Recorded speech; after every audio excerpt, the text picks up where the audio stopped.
Hey guys, so Everett started crying right when we were fixing to go over these, so I had to pause this video and come back. So your video today is actually going to be 2 videos, but that's okay. So let's start our game.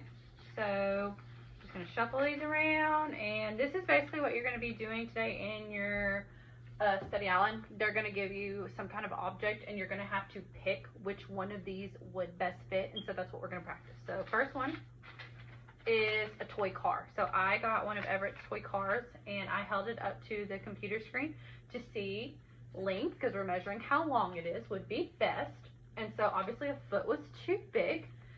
Centimeters worked, or I'm sorry, inches worked, and centimeters worked because centimeters are a little bit smaller than inches, and since it was a smaller car, it was a lot easier to use centimeters than it was inches. So I would use one of those. A football field. Think football fields are really big, so if we were measuring the length of a football field, you're not going to want to use an inch or a foot because they're really big.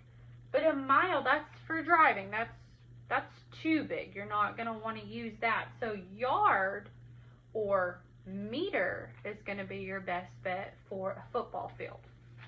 We've got the distance from China to Beaumont. So remember I said when we're driving and we're measuring length, that's going to be either a mile or a kilometer.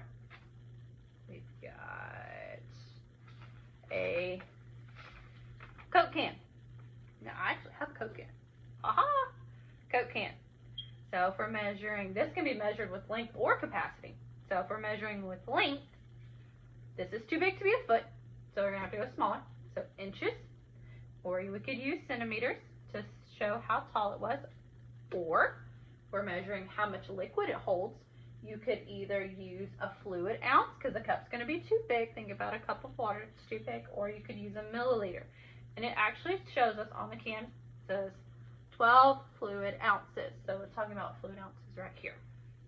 So that was a Coke can. And then we have a glass of sweet tea. Now this is kind of like a cup of tea. Think about a glass. So I've got my Expo marker cleaner. It's going to be even bigger than that. Think about the glass of tea at a restaurant. You can fit probably a couple cups of sweet tea in a glass. So it's going to be bigger than fluid ounces, but it's going to be smaller than a pint. Okay? And it can be used in milliliters, but it's going to be too big to be liters. We've got vanilla in a recipe. Now, unless you're making like 20 batches of something, the vanilla is probably only going to be like a small teeny tiny amount, like a teaspoon or a tablespoon. That's going to be fluid ounces or milliliters.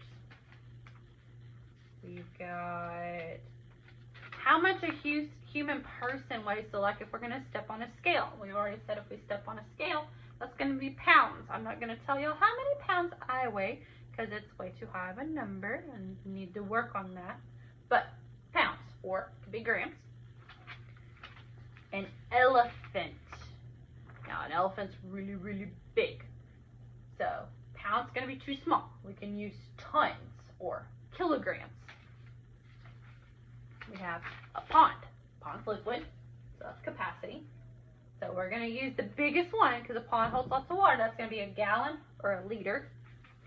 The last one, we have a sailboat. So I'm talking about like a big sailboat, like someone would go sailing on. So kind of like a ship. So it's long, not mile long, but yard long or meter long. So that's what you're going to be doing in today's lesson. So hop on over to Study Island, watch their lesson, see, maybe they might explain it better than I do. And let me know if you have any questions. Zoom me, email me, get your parents to call me. I can help you out. 2 more weeks, guys. I miss y'all so much, and I hope to see y'all really soon.